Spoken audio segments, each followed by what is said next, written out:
Hey YouTube, this is Matt, Protozerg on YouTube. This is my contest entry for CindyScichlids, and she's a female cichlid hobbyist, and she's one of the few that are out there. You know, maybe she could encourage more ladies out there to get into cichlids and everything, because it's not just a guy's hobby. There's I work at an aquarium store, and there's a lot of ladies out there that are into cichlids, and they should make themselves known.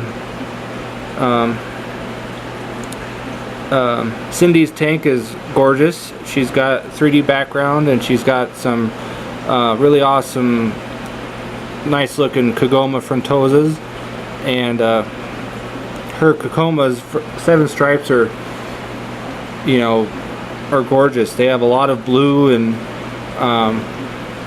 it's like you take a Zaire blue and Pimbui or something like that and give it an extra stripe. So congrats to her, and for her 100 subscribers now. So she's holding this little contest, and basically the contest is give advice on something, or like give a tip or to someone out there in the hobby.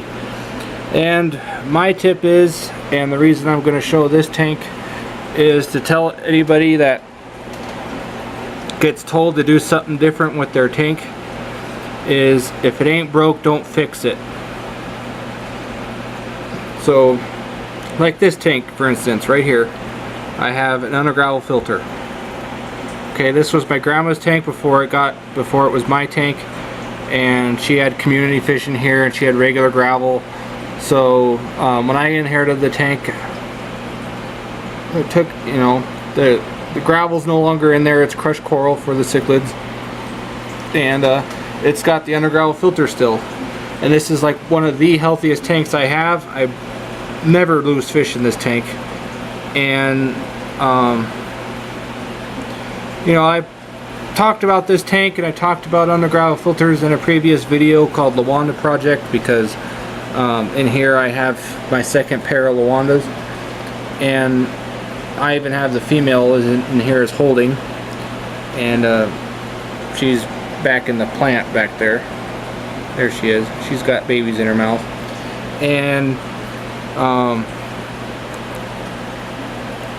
when I post that video, some guy comments and tells me, you don't use undergravel filters because they kill your fish. I'm like, it's like, do these fish look like they're dying?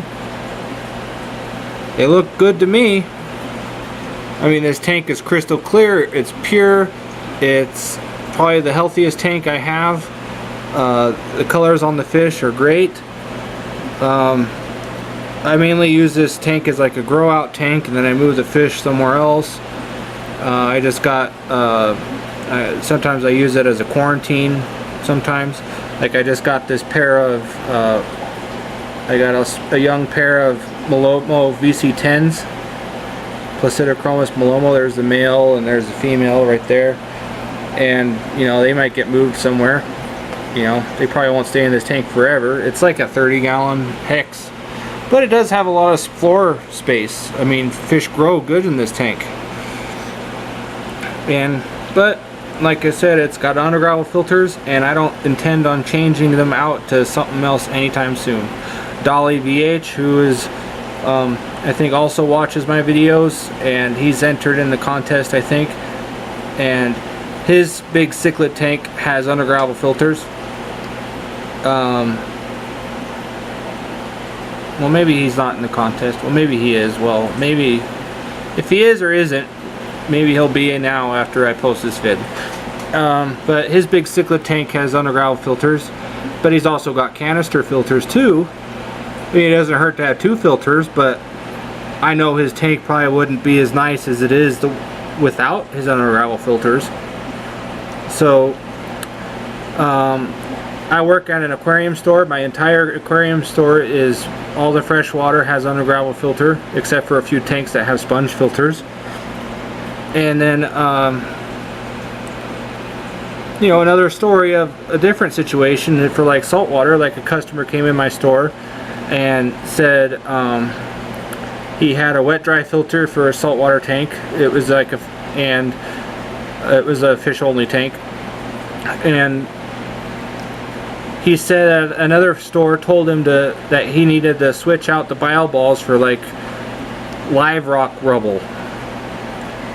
And so he did, and he wonders why his tank crashed, because he was told he was doing a better thing by moving to the live rock rubble instead of the bio balls that's in a wet dry filter. Well, what I told him is what was your tank like before the switch? And he said my tank was doing great, you know, but I was just told that the live rock rubble was better than the bio balls. Well, what I told him was, your tank was doing great, it was established, why would you mess with it if you're having no problems with your tank? Why would you screw with it? And he's like, well, I was just told it was better. I'm like, that doesn't matter. Live rock maybe a better choice to use, like live rock rubble, if you're starting a brand new tank, getting a new tank established. But what you did was you removed all the bioload out of your filter and replaced it with non-established bioload, so your tank crashed. It like went through a new cycle. But you had an established tank. You had your fish were doing good. Why did you switch? You know, and he kind of thought about it, and he's like, you make a good point. And I was like, yeah. So, I mean, this is a very gray hobby. There's no black or white really to anything. Like, I've seen people keep big tiger Oscars with, you know, cardinal tetras. You know, I mean, you can have two fish that are the exact same species, exact same size, from the same litter, and one's a jerk, one's a nice guy.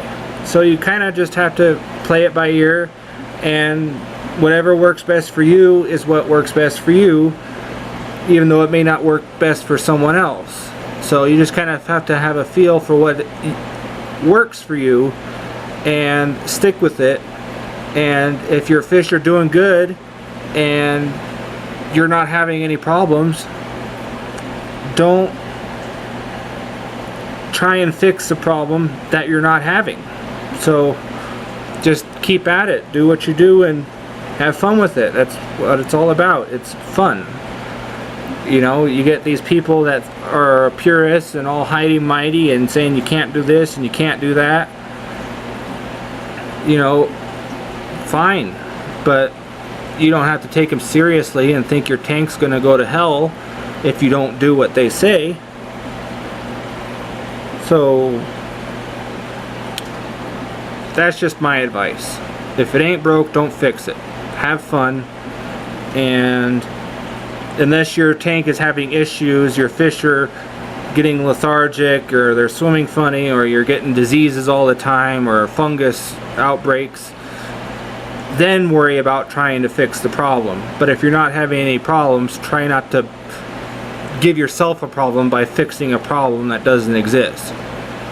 So that's my advice for you. And go check out Cindy's channel.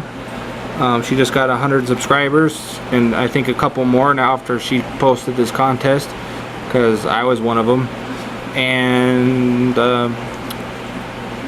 I think I noticed her on Facebook, like Facebook's groups like Cichlid Keepers and stuff like that, and I just kind of recognized her little thumbnail picture from Facebook somewhere.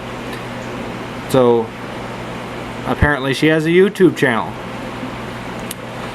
Cool. So talk to you later, guys. Have a good one.